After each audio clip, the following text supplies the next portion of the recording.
नमस्कार दोस्तों, मैं कृष्ण शर्मा आपका स्वागत करता हूं हमारे YouTube platform PSC by DC sir पर। दोस्तों, जैसा आप सभी को पता है MPPSC प्रीलिम्स 2026 का एग्ज़ाम अब बहुत करीब है। लगभग 40 दिन हमारे पास शेष बचे हैं। इन 40 दिनों को कुछ इस प्रकार से हमें मॉडिफाई करना है जिससे हमारी नेगेटिव मार्किंग ज़्यादा से ज़्यादा घट सके। तो उसी को देखते हुए मैं आपके लिए 50 डेज MCQ सीरीज लेके आया था। कभी आपने पुराने लेक्चर्स अभी तक नहीं देखे हैं तो जाके एक बार ज़रूर देखिए, क्योंकि यहीं से आपको कम से कम 80% क्वेश्चन सिमिलर मिलने वाले हैं। और कभी सिमिलर नहीं मिलेंगे तो मेरे द्वारा जो एक्स्ट्रा इन्फॉर्मेशन दी जा रही है उसके थ्रू आपको यहाँ से 100% प्रश्न मिलने वाले हैं। तो अभी तक हमने लेक्चर नंबर 8 कंप्लीट कर लिया है। अब हम आगे बढ़ते हैं और कंटिन्यू करते हैं हमारी आज की यह लेक्चर। तो आप पेन पेपर उठा लीजिए और जो जो बात मैं आपको बताऊं उसे नोट करते चलिएगा। देखिए, यहाँ मुख्य रूप से यह टॉपिक आज करंट अफेयर और यूनिट 9 को डेडिकेटेड है, तो इसलिए इसको जरूर शामिल करें। मैंने आपको बताया कि यह आपको लगभग मैं आपको बता देता हूँ, पहली यूनिट, दूसरी यूनिट, तीसरी यूनिट, फिर 5वीं यूनिट, 6ठी यूनिट, 7वीं यूनिट, 8वीं यूनिट, 9वीं यूनिट और 10वीं यूनिट, लगभग इन सभी के प्रश्न इस टॉपिक में आपको मिलने वाले हैं। ठीक है, भारत की ज्योग्राफी के मैं कुछ इंपॉर्टेंट प्रश्न बना रहा हूँ, या मैं जल्द आपको सेट का पेपर सॉल्व करा दूंगा जिसमें से MP से आए हुए सभी प्रश्न आपको मिल जाएंगे। ठीक है, तो इस सीरीज को लगाना इसलिए ज़रूरी है बेटा, क्योंकि इसमें क्या है ना कि आपको पेपर जैसा पढ़ा रहा हूँ मैं, किसी टॉपिक वाइज आपको नहीं पढ़ा रहा हूँ। इसमें मैं आपको हर एक पेपर के प्रश्न शामिल कर रहा हूँ, यानी हर एक यूनिट के शामिल कर रहा हूँ, जिसको क्या कर सकते हो आप आसानी से लगा सकते हो। तो आइए बिना कुछ देरी किए स्टार्ट करते हैं, जिसका आज का हमारा पहला प्रश्न है QS वर्ल्ड यूनिवर्सिटी रैंकिंग 2025 में भारतीय प्रौद्योगिकी संस्थान मुंबई का स्थान क्या है। तो देखिए, एक होती है QS यूनिवर्सिटी रैंकिंग। क्या होती है QS यूनिवर्सिटी रैंकिंग? यह रैंकिंग हर साल एक QS इंस्टीट्यूट है चाइना का, उसके द्वारा हर साल लॉन्च की जाती है। 2025 में भी लॉन्च की गई थी। उसके बाद इसे 2026 के नाम से QS यूनिवर्सिटी रैंकिंग 2026 के नाम से जून 2025 में वापस से लॉन्च किया गया था। किस नाम से? QS यूनिवर्सिटी रैंकिंग 2025 के नाम से, QS यूनिवर्सिटी रैंकिंग 2026 के नाम से। अब इसमें बात की जाती तो भारत की 54 यूनिवर्सिटीज़ को इसमें स्थान मिला। QS यूनिवर्सिटी रैंकिंग हर एक दुनिया की पूरी यूनिवर्सिटीज़ का आकलन करती है कि वहाँ पर कैसा पढ़ाया जा रहा है, किस प्रकार से वहाँ पर लोगों को मोटिवेट किया जाता है, किस प्रकार से डिसिप्लिन में रखा जाता है, पढ़ाई कैसी होती है, प्रैक्टिकल कैसा होता है। उन सभी के बिहाफ पे रैंक बनाती है कौन सी यूनिवर्सिटी दुनिया की पहली यूनिवर्सिटी है।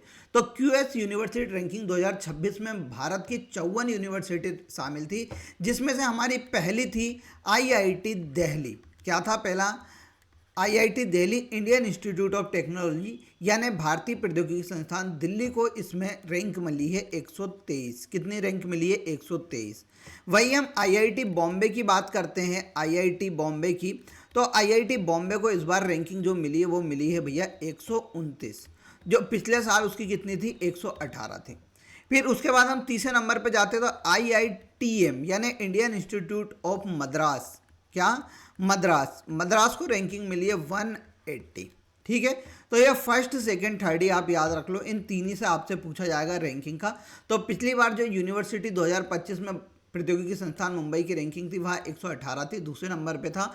उससे पहला वो पहले नंबर पे था, पहले IIT बॉम्बे पहले नंबर पे था, इस बार उसकी रैंकिंग 129 हो गई।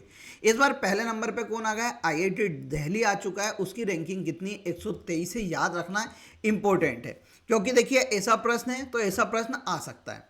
अब देखिए 28वां IBSF विश्व बिलियर्ड चैंपियनशिप के विजेता कौन है? तो देखिए IBSF वर्ल्ड बिलियर्ड चैंपियनशिप का आयोजन यहाँ पर दोहा कतर में किया गया था। कहाँ पर किया गया था? दोहा कतर में किया गया था। अब ये मुख्य रूप से इसको किसके द्वारा जीता गया था? पंकज आडवाणी के द्वारा जीता गया था। देखो बेटा, ऐसे कोई भी प्रश्न आ जाए बिलियर्ड से रिलेटेड तो आपको एक ही व्यक्ति दिमाग में आना चाहिए, उसका नाम है पंकज आडवाणी, और बिना देखे आपको लगा देना है पंकज आडवाणी के ऊपर, आप आसानी से सही कर दोगे। अगले प्रश्न पे चलते हैं। फास्टर 2.0 पोर्टल किसके द्वारा जारी किया गया था? तो देखिए फास्टर 2.0 पोर्टल जो इनकी सुनवाई उसे तेजी से करने के लिए भारत के उच्चतम न्यायालय द्वारा इसे जारी किया गया था। जो भारत का सुप्रीम कोर्ट है, सुप्रीम कोर्ट के द्वारा फास्टर 2.0 पोर्टल लॉन्च किया गया था। देखिए अब सुप्रीम कोर्ट की हम बात करते हैं। तो देखिए सुप्रीम कोर्ट की स्थापना मुख्य रूप से 28 जनवरी 1950 को की जाती है। कब की जाती है? 28 जनवरी 1950। इसका मुख्यालय हमें दिल्ली में देखने को मिलता है 1958 से। कहाँ पर देखने को मिलता है? दिल्ली में। अब देखिए इसका वर्णन हमें संविधान में कहाँ पर देखने को मिलता है? भारतीय कॉन्स्टिट्यूशन में। तो हमें देखने को मिलता है भाग 5 में। कहाँ पर देखने को मिलता है? भाग 5 में। अनुच्छेद 124 से लेके 147 तक हमें किसका वर्णन मिलता है? सुप्रीम कोर्ट या भारत के उच्चतम न्यायालय का वर्णन देखने को मिलता है। ठीक है, अब इसके हम बात कर लेते हैं मुख्य न्यायाधीश की, कि जिन्हें भारत का मुख्य न्यायाधीश कहा जाता है।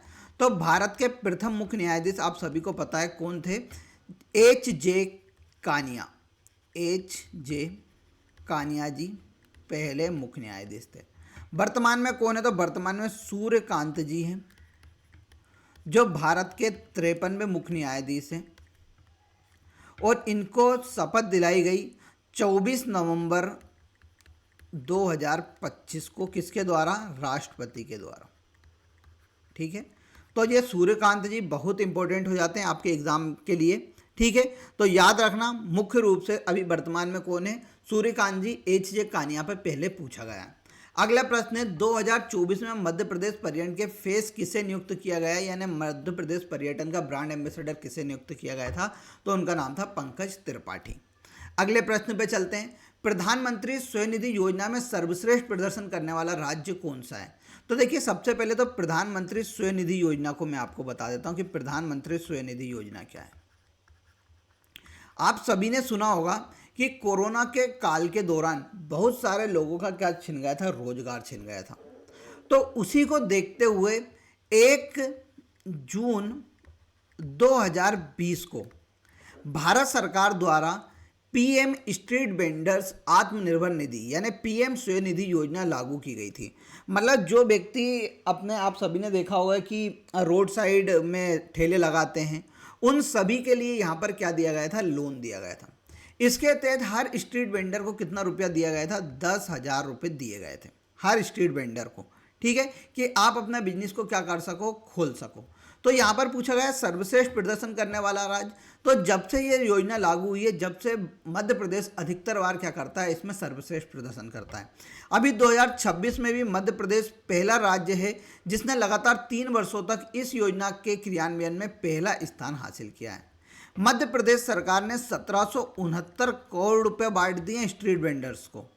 तो मध्य प्रदेश सरकार लगातार उनको आत्मनिर्भर बनाने के लिए पैसा वितरित कर रही है। तो ये कौन सा राज्य आपको याद रखना है? मध्य प्रदेश। देखिए कब योजना लागू हुई इसके बारे में भी याद रखना है, कितने रुपए दिए गए ये भी आपको याद रखना है। अब अगले प्रश्न पे चलते हैं। यदि कोई कथन या अभिव्यक्ति वाक्यात्मक रूप से सही है, यानी उसका वाक्य पूरा सही है, तो निष्पादित के दौरान त्रुटि उत्पन्न हो सकती है। जो समान निष्पादित को बाधित करती है उसे क्या कहा जाता है? देखिए आपने कभी कभी आपने देखा होगा यार, हम प्रैक्टिकल तो पूरा कर रहे थे पर वहाँ पर हमने एक एक्सपेक्टेशन मान लिया था कि यार ऐसा हो सकता है। ठीक है, ये हमने एक्सपेक्टेशन माना था कि मैं ये कर तो रहा हूँ, ये वाक्य मैंने लिखा है पर इसमें त्रुटि हो सकती है, तो उसे हम क्या करते हैं? मुख्य रूप से एक्सपेक्टेशन कहते हैं, याद रखना, एक्सेप्शन। अगले प्रश्न पे चलते हैं। निम्नलिखित में से कौन सा द्विव दिशात्मक है? दिशी मुख्य रूप से द्विव दिशात्मक का मतलब है बाई डायरेक्शनल। क्या है? By directional. ऐसी चीज जो दोनों डायरेक्शन में क्या होती है? फ्लो होती है, उसे बाई डायरेक्शनल कहा जाता है। तो देखिए एड्रेस बस की हम बात करते हैं तो एड्रेस बस मुख्य रूप से क्या करता है? अपनी इंफॉर्मेशन सीपीयू से इनपुट आउटपुट डिवाइस तक पहुंचाता है या मेमोरी तक पहुंचाता है। ठीक है, तो ये भैया वन वे है, इनपुट आउटपुट से सीपीयू में नहीं पहुंचाता है। जब हम कंट्रोल बस की बात करते हैं तो कंट्रोल बस में हमें देखने को मिलता है कि कंट्रोल बस भी क्या करती है? सीपीयू जो अदर डिवाइसेस हैं उनको कंट्रोल करता है, ना कि अदर डिवाइसेस सीपीयू को करते। तो ये भी वन वे हो गया। डेटा बस में हमने देखा है कि भैया क्या होता है? सीपीयू से मुख्य रूप से मेमोरी ट्रांसफर की जाती है और हम देखते हैं कि मेमोरी से सीपीयू में भी हम क्या करते हैं, अपनी मुख्य मेमोरी को ट्रांसफ़र कर सकते हैं। यानी सीपीयू से मेमोरी में, आपने देखा होगा सीपीयू में जैसे आपके हम कोई डाटा है तो आप अपनी क्या करते हैं, आपके हार्ड डिस्क में आप उसे कॉपी कर लेते हैं, फिर हार्ड डिस्क लगाते तो उसे सीपीयू में कॉपी कर देते। तो यहाँ पर क्या हो रहा है, बाई डायरेक्शनल हो रहा है। तो डेटाबेस एक ऐसी बस है जिसमें क्या होता है, बाई डायरेक्शनल बस होती है। वहीं एड्रेस बस और कंट्रोल बस कैसी है, मुख्य रूप से यूनिडायरेक्शनल होती है। अगले प्रश्न पे चलते हैं, की लॉगर क्या है। तो देखिए मैंने आपको बताया था की लॉगर एक प्रकार का मालवेयर है। क्या है, मालवेयर है, यानी त्रुटिपूर्ण सॉफ्टवेयर है। इसको किसी भी कंप्यूटर में कभी इंस्टॉल कर देते हैं तो व्यक्ति जो भी की दबाता है वो क्या होने लगती है, रिकॉर्ड होने लगती है। जैसे मैंने अपने कंप्यूटर में, किसी कंप्यूटर में की लॉगर को इंस्टॉल कर दिया, वो मालवेयर है। अब मैं मेरा पासवर्ड डालता हूँ, जैसे मान लो मैंने मेरा पासवर्ड डाल दिया कृष्ण शर्मा, तो ये की लॉगर क्या कर लेगा, उसे कॉपी कर लेगा, उसे याद रख लेगा और फिर हमारी डेटा को वो चुराने में क्या करता है, आसानी से वहाँ हमारा डेटा चुरा सकता है। तो इसका जो आंसर है वहाँ क्या है, दैनिक कीबोर्ड उपयोग को लॉग बनाता है। ठीक है, इसका राइट आंसर यही है। अब अगले प्रश्न पे हम चलते हैं, अगले प्रश्न को देखते हैं। अगले प्रश्न से पहले मैं आपको बता देता हूँ कि 1000 प्लस एमसीक्यू की पीडीएफ बेटा परचेज कर लो। मैं आपको बता रहा हूँ 100% प्रश्न इन्हीं पीडीएफ से आएंगे आपके लिए। 5वीं, 6वीं, 7वीं, 8वीं, 9वीं, 10वीं, 5 यूनिट के, 6 यूनिट के क्या हैं, पूरे पीडीएफ अपलोड है। इनको आप परचेज कर सकते हैं, कोई प्रॉब्लम नहीं है। इसमें इतने अच्छे प्रश्न हैं जिसमें PYQ जो प्रश्न मैं लगवा रहा हूँ ये सभी कुछ शामिल है, तो इसको ज्वाइन करना बिल्कुल मत भूलिएगा। अब अगले प्रश्न पे चलते हैं। एक त्रिआयामी कंप्यूटर जनित स्थिति है जो वास्तविक दुनिया का अनुसरण करती है और उपयोगकर्ता वस्तु के साथ बातचीत करते हुए इसमें डूबकर पर्यावरण का पता लगाते हैं। देखिए यहाँ पर आपने कभी किसी भी मॉल वगैरह के आगे गए होंगे या आपने टीवी वगैरह में देखा होगा कि आंखों के ऊपर एक भैया क्या लगा देते हैं, एक मशीन लगा देते हैं और वो व्यक्ति क्या करता है, उसको देखता है तो उस व्यक्ति को ऐसा लगता है कि यार ये मेरे साथ ही हो रहा है, मैं इसमें हूँ, इस रियलिटी में। तो वो क्या कर रहा है, उस वर्चुअल थिंग को, यानी जो कंप्यूटर में रिकॉर्ड है उसको क्या मान रहा है, रियलिटी मान रहा है। तो उसे क्या बोली जाती है, वर्चुअल रियलिटी कहा जाता है। तो यहाँ पर ये क्या होती है, 3 डायमेंशनल कंप्यूटर में एक दुनिया बनाई जाती है जो वर्चुअल होती है और जब उस व्यक्ति को उसकी आंख पे लगाते हैं तो व्यक्ति को लगता है कि मैं इसी दुनिया में हूँ, इसी पर्यावरण में हूँ, तो उसे क्या बोला जाता है, वर्चुअल रियलिटी बोला जाता है। साइबर सिक्योरिटी, डेटा वगैरह को चुराना, साइबर सिक्योरिटी डेटा वगैरह को चुराने से बचाना मुख्य रूप से साइबर सिक्योरिटी का भाग है। आर्टिफिशियल इंटेलिजेंस, मशीन को इंसानों की तरह सोच सके वैसा विकसित करना आर्टिफिशियल इंटेलिजेंस का पार्ट है। ऑगमेंटेड रियलिटी, यह भी एक प्रकार की क्या है, वास्तविक दुनिया पर डिजिटल वस्तुएं जोड़ दी जाती है, उसे मुख्य रूप से क्या की जाती है, ऑगमेंटेड रियलिटी कहा जाता है। ठीक है, जैसे मोबाइल कैमरे से देखने पर स्क्रीन पर 3D ऑब्जेक्ट दिखाई देना। जैसे आजकल क्या किया जा रहा है कि आप जब टीवी देखने, पिक्चर देखने आते हैं तो आपकी आंख के ऊपर एक चश्मा लगा देते हैं, तो उससे क्या होता है, आपको 3D दिखता है। तो वो क्या होती है, ऑगमेंटेड रियलिटी होती है, वो हमने बनाई है किसी चीज़ को लगाकर। ठीक है, अगला प्रश्न चलते हैं। मानक रूप से व्यावसायिक दस्तावेजों का इलेक्ट्रॉनिक आदान प्रदान के रूप में जाना जाता है। यानी यहाँ पर पूछा गया है कि जो आपके बिजनेस वाले डॉक्यूमेंट्स होते हैं उसे इलेक्ट्रॉनिक रूप से एक जगह से ट्रांसफ़र करना या अपने पास मंगाना, इसे क्या कहा जाता है, तो इसे कहा जाता है EDI। क्या कहा जाता है, EDI, इलेक्ट्रॉनिक डेटा इंटरचेंज। अब इसका फुल फॉर्म आपको याद होता है आप तुरंत लगा देते हैं, अब आपको फुल फॉर्म ही याद नहीं होगा तो आप कैसे लगा पाओगे। तो इसका क्या होगा, EDI, ई बिजनेस, इलेक्ट्रॉनिक बिजनेस, ई लेन देन, ई ट्रांजेक्शन, ई कॉमर्स, आप सभी को पता है। अगले प्रश्न पे चलते हैं।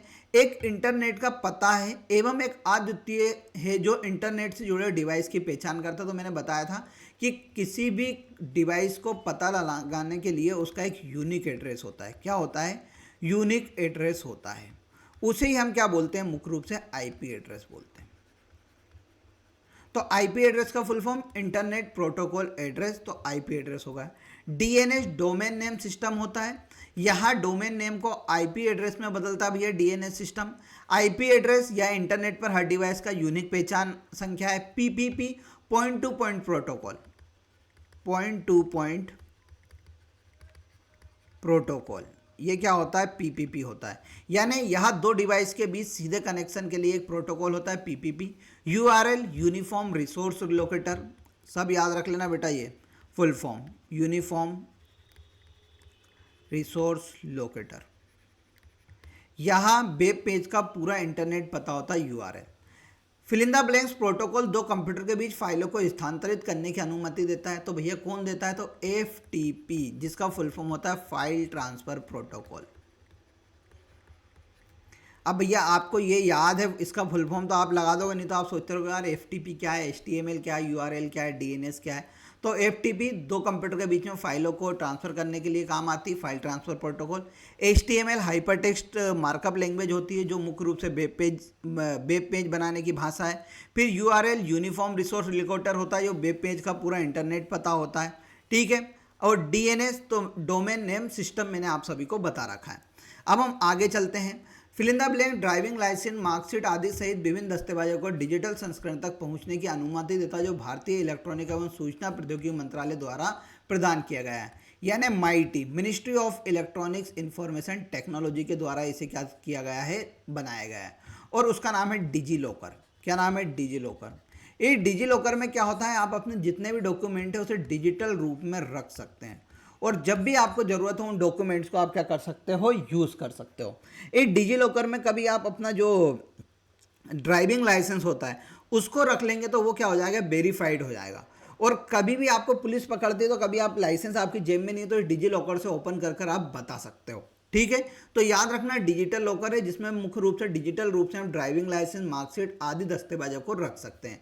देखिए उमंग एक एप्लीकेशन है जो भी MIT के द्वारा बनाई गई है और इसमें क्या होती है, जितने भी गवर्नमेंट की मुख्य रूप से कार्य होते हैं, जैसे कि आपको बर्थ सर्टिफिकेट बनाना है, मैरिज सर्टिफिकेट बनाना है, कुछ भी सर्टिफिकेट, कास्ट सर्टिफिकेट बनाना है, तो ये उमंग ऐप के थ्रू बनाया जा सकता है। आधार आप सभी को पता है 14 नंबर का आपका एक यूनिक एड्रेस होता है, यानी आपका खुद पर्सनल इन्फॉर्मेशन होती है।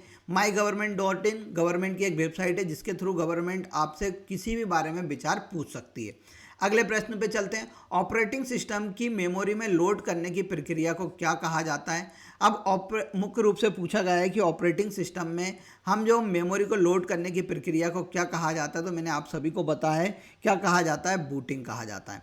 जैसे ऑपरेटिंग सिस्टम में हम मेमोरी को जब लोड करते हैं तो वो क्या करता है, बूट करता है, ठीक है। आगे चलते हैं। आगे चलने से पहले मैं बता देता हूँ बेटा, अब टाइम आ चुका है टेस्ट लगाने का, तो टेस्ट लगाना स्टार्ट कर दो, ठीक है। यहाँ पर हमारे पास 50 FLT के टेस्ट सीरीज, आप तेज़ी से उसे ज्वाइन कर लो और डेली एक FLT लगाना चालू करो। 50 दिन बचे हैं, 50 दिन तक आप FLT लगाइए। यकीन मानिएगा आप 40 ही लगा लो, 30 लगा लो, 30 भी FLT लगा लोगे तो मैं बता रहा हूँ कि कम से कम 70 से 80% पेपर आपको वहीं से देखने को मिल जाएगा। अगले प्रश्न पे चलते हैं। जब कोई हैकर किसी अनाधिकृत उपयोग को अवैध अनुरूपों के साथ किसी सेवा, उपकरण या किसी संसाधन तक पहुंचने को सीमित करता है तो इस प्रदेश को क्या कहा जाता है? यानी क्या कहा जाता है, मुख्य रूप से इसे DOS कहा जाता है। DOS का मतलब होता है denial of service. Denial of service का क्या होता है, जैसे आप किसी भी एक सर्वर का इस्तेमाल कर रहे हैं तो व्यक्ति क्या करता है, उस पर सेंध लगाता है, यानी उसको या तो मुख्य रूप से उस पर वायरस पहुंचाता है या उसमें बार बार रोक टोक लगाता है, जिससे क्या होती है आपकी स्पीड कम हो जाती है और उस तक पहुंचना क्या हो जाता है, सीमित हो जाता है। उसे बोला जाता है डिनाइल ऑफ सर्विस। फिर स्नूपिंग एक शब्द आता है, जब किसी कंप्यूटर या डेटा को चोरी छुपे मुख्य रूप से चुराना या उसकी जानकारी देखना स्नूपिंग कहलाता है। फिशिंग एक प्रकार से नकली ईमेल और वेबसाइट बनाकर लोगों से पासवर्ड पूछना या बैंक की जानकारी ठगना, उसे फिशिंग कहा जाता है। फिशिंग के अंतर्गत मुख्य रूप से व्यक्ति आपका क्रेडिट कार्ड, ATM वगैरह के पासवर्ड भी पूछता है। अगले प्रश्न पर चलते हैं। किस कलचुरी नरेश को उज्जैनी भुजंग कहा जाता है? तो उनका नाम है केयूर वर्ष। तो देखिए केयूर वर्ष कौन थे, तो ये त्रिपुरी में कलचुरी वंश ने शासन किया उसके एक राजा थे। इनने एक राजशेखर की एक पुस्तक है, राजशेखर एक बहुत बड़े लेखक हुआ हमारे यहाँ, द्विव साल भंजिका नामक एक पुस्तक लिखी थी, उसमें इनका विवरण हमें देखने को मिलता है। और इसमें राजशेखर ने बताया था कि ये दुनिया के बहुत शक्तिशाली राजा थे और इन्होंने 3 ही समुद्र को क्या कर लिया था, जीत लिया था। ऐसा इनकी किताब में इनने उनके बारे में बड़ा चढ़ाकर लिखा है। इनको एक उपाधि भी दी गई थी, त्रिलिंगाधिपति। त्रिलिंगाधिपति की उपाधि भी किसको दी गई थी? केयूर वर्ष को दी गई थी। ठीक है, याद रखना। कोक्कल फर्स्ट कौन थे? तो त्रिपुरी के जो कलचुरी वंश के संस्थापक थे उनका नाम क्या था? कोक्कल प्रथम था। अगले प्रश्न पे चलते हैं। 1920 में रतौना सत्याग्रह मध्य प्रदेश के किस जिले में हुआ था? देखो बेटा कितनी बार रिपीट हुआ है, मैंने बहुत बार बताया इसे। 1920 में यह होता है। कहाँ पर? ये कसाई खाना आंदोलन भी बोला जाता है इसे। मुख्य रूप से क्या होता है? सागर में कसाई खाना खोला जा रहा था ब्रिटिश गवर्नमेंट के द्वारा, जिसमें मुख्य रूप से गायों को काटा जा रही थी। अब इसमें क्या होते हैं, एक व्यक्ति होते हैं, उनका नाम रहता है अब्दुल गनी। क्या होता है? अब्दुल गनी। अब अब्दुल गनी जब इस मूवमेंट को या इस सत्याग्रह में आते हैं और बढ़ चढ़कर योगदान लेते हैं तो ब्रिटिश गवर्नमेंट को क्या होता है? पीछे होना पड़ता है। अब्दुल गनी मुख्य रूप से इस कसाई खाने को ना खोलने के विरोध में क्या करते हैं? ब्रिटिश गवर्नमेंट के अगेंस्ट में सत्याग्रह करते हैं। तो अब्दुल गनी का नाम याद रखना, रतौना सत्याग्रह से जुड़ा हुआ है। ये सागर में हुआ था 1920 में। फिर इसमें देखिए जो अपने माखनलाल चतुर्वेदी जी हैं, माखनलाल चतुर्वेदी भी के द्वारा एक पेपर निकाला जाता था उस टाइम जिसका नाम था कर्मवीर। उसमें वो क्या करते हैं? इसका विवरण करते हैं, याद रखना। अगले प्रश्न पे चलते हैं। ब्रिटिश सरकार को खत्म करने के लिए देवी की प्रार्थना की गई थी। इस प्रार्थना को किसने लिखा था? देखिए मुख्य रूप से गोंड वंश, जो मंडला में गोंड वंश था उस दौरान 1857 के दौरान वहाँ के राजा कौन थे? तो वहाँ के थे शंकर शाह। कौन थे? शंकर शाह। ये शंकर शाह क्या करते थे? इनकी पत्नी थी फूल कुंवारी जी या फूल कुंवर जी। ये दोनों बैठे रहते थे अपनी मुख्य रूप से कुल देवी के सामने, और कुल देवी के सामने मुख्य रूप से शंकर शाह क्या करते थे? शंकर शाह कविता लिखते थे संस्कृत भाषा में कि माता किसी भी प्रकार इन ब्रिटिश को भारत से भगा दो, किसी भी प्रकार को ब्रिटिश को ऐसा कर दो कि ये भारत छोड़ने पर विवश हो जाए। ऐसी ये कविताएं लिखा करते थे। कौन? शंकर शाह, याद रखना। अब शंकर शाह के बेटे थे रघुनाथ शाह, ये बीबी हो गई यानी पत्नी हो गई, और ये बेटे हो गए। फिर देखिए आप सभी ने सुना होगा कि 1857 के दौरान इन पर क्या की जाती है? मुख्य रूप से कार्रवाई की जाती है, क्योंकि ये गढ़मंडला क्षेत्र में क्या करते रहते हैं? ब्रिटिश गवर्नमेंट के अगेंस्ट में आंदोलन करते रहते हैं। तो ब्रिटिश गवर्नमेंट इनको मुख्य रूप से इनके एक सेनापति होते हैं, उनका नाम रहता है लेफ्टिनेंट जनरल क्लार्क, जो 52वें रेजिमेंट के उस दौरान क्लार्क थे। जबलपुर में 52वीं रेजिमेंट हुआ करती थी। कौन सी हुआ करती? जबल में 52वीं रेजिमेंट। इस 52वीं रेजिमेंट के क्लार्क थे, उनका नाम था 52वीं रेजिमेंट के एक लेफ्टिनेंट जनरल थे, उनका नाम था क्लार्क। ये क्लार्क क्या करते हैं? इनको धोखे से पकड़ लेते हैं, और उसके बाद मुख्य रूप से 18 सितंबर 1857 को बेटे और बाप यानी रघुनाथ शाह और शंकर शाह को तोप के सामने बांधकर उड़ा दिया जाता है। ये दोनों शहीद हो जाते हैं। अभी हाल ही में भारत सरकार के द्वारा जबलपुर में शंकर शाह और रघुनाथ शाह संग्रहालय ओपन किया गया है। साथ में छिंदवाड़ा यूनिवर्सिटी का नाम बदलकर मुख्य रूप से रघुनाथ शाह और शंकर शाह के ऊपर रख दिया गया है। यह मध्य प्रदेश सरकार ने इनके सम्मान में किया है। अगला प्रश्न, किस जनजाति योद्धा को आजीवन कारावास की सजा देकर अंडमान जेल भेज दिया गया था? तो उनका नाम मैंने 10 बार बता चुका हूँ, भीमा नायक, जो भील जनजाति से थे। आज आपको कमेंट बॉक्स में भीमा नायक के बारे में 4 लाइन लिखकर पोस्ट करना है। अगले प्रश्न पे, अगर ये जनजाति अपने फिलिंदा ब्लैंक्स के लिए जानी जाती है तो आप सभी को पता है अगर ये जनजाति मुख्य रूप से गोंड जनजाति की उपजाति है, जो मुख्य रूप से लोहा का काम करती है। तो किसके लिए जानी जाती है? लोहा शिल्प के लिए। ये मुख्य रूप से किनको मानते हैं? तो लोहासुर को ये मुख्य रूप से पूछते हैं। आप सभी को पता होगा किसको पूछते हैं? लोहासुर को ये पूछते हैं। ये मध्य प्रदेश के मंडला, डिंडोरी, सीधी, शहडोल क्षेत्र में ये मुख्य रूप से रहते हैं। ये लोहे का काम करते हैं। ठीक है, और याद रखना, ये सभी बातें आपको याद रखनी है। अब अगले प्रश्न पे हम चलते हैं। ये किन देवता को मानते हैं? तो लोहासुर मैंने आपको बता दिया है। अगले प्रश्न पे चले उससे पहले MPPSC प्रीलिम 2026 का बैच बेटा ज्वाइन कर लो। सर की याद कराने वाली क्लासेस बहुत जल्द आपको मिलने वाली है। इसमें आपको 2025-26 का दोनों बैच दिया जा रहा है। 2025 का फ्री ऑफ कॉस्ट दिया जा रहा है, जिसमें सर की 70 से प्लस इंपॉर्टेंट क्लास है, जिससे पिछले साल का पूरा पेपर आ गया था, वो भी क्लासेस उसमें अपलोड हैं। तो इसको ज्वाइन करना बिल्कुल भी मत भूलिएगा। अगले प्रश्न पे चलते हैं। सुरेती क्या है? तो सुरेती मुख्य रूप से बुंदेलखंड की एक भित्ति चित्रण है। इसमें क्या होता है? मुख्य रूप से यह दिवाली के अवसर पर, दीपावली या दिवाली के अवसर पर महिलाओं के द्वारा दीवारों पर लक्ष्मी जी और भगवान विष्णु के स्वागत में मुख्य रूप से सुरेती कला बनाई जाती है। याद रखना कब बनाते हैं? दिवाली के अवसर पर। देखिए अब मैं कुछ और चित्रांकन लिख देता हूँ। तो मालवा में मुख्य रूप से कौन सा होता है? मांडना होता है। और एक और होता है चित्रवन, दोनों याद रखना। फिर देखिए निमाड़ में हम बात करते हैं तो निमाड़ की एक प्रसिद्ध कला है, उसका नाम है जीरोती। फिर एक याद रखना नाग चित्रा, और एक याद रखना संजा फूली। ठीक है, बुंदेलखंड में अपन ने देख ली, एक तो सुरेती देख ली। सुरेती के बाद आपको याद रखना है मामूलिया। क्या याद रखना है? मामूलिया। फिर बघेलखंड में हम जाएंगे तो बघेलखंड में याद रख लेना आप एक दो, एक तो कोहावर याद रख लेना, एक याद रख लेना त्रिलंगा। त्रिलंगा, ठीक है, ये कहाँ पर बनाते हैं? बघेलखंड में बनाते हैं। घेला और बीजड़ी उत्सव की जनजाति द्वारा बनाया जाता है, तो भील जनजाति के गोंड जनजाति के द्वारा बनाया जाता है। अगले प्रश्न पे, शरद जोशी एक प्रसिद्ध व्यंगकार थे, निम्नलिखित में से कौन सी उनके द्वारा नहीं लिखी गई है? तो मैंने बताया था शरद जोशी कहाँ से? उज्जैन जिले से संबंधित थे। इनके द्वारा ये बहुत अच्छे व्यंगकार थे। मैंने बताया था कि एक बार मैं उज्जैन में घूम रहा था, तो जीप से घूम रहा था, तो जीप के ऊपर इल्लियाँ थी। वहाँ जब मैं गया तो मैंने देखा कि अंधे क्या लेके जा रहे थे? हाथी लेके जा रहे थे, और वहाँ सब एक से बढ़कर एक गधे दिख रहे थे। तो ये ऐसी मैंने आपको एक कहानी बना के याद कराई थी।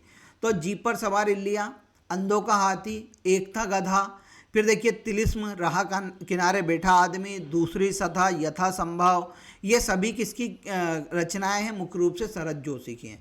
लाठी और भैंस मुल्ला जी रामू जी की है। किसकी है? मुल्ला रामू जी की ये कहानी है। कौन सी? लाठी और भैंस। सास बहू मंदिर का निर्माण किस कच्छपगाद वंश के राजा ने कराया था? तो ये कराया गया था महिपाल के द्वारा।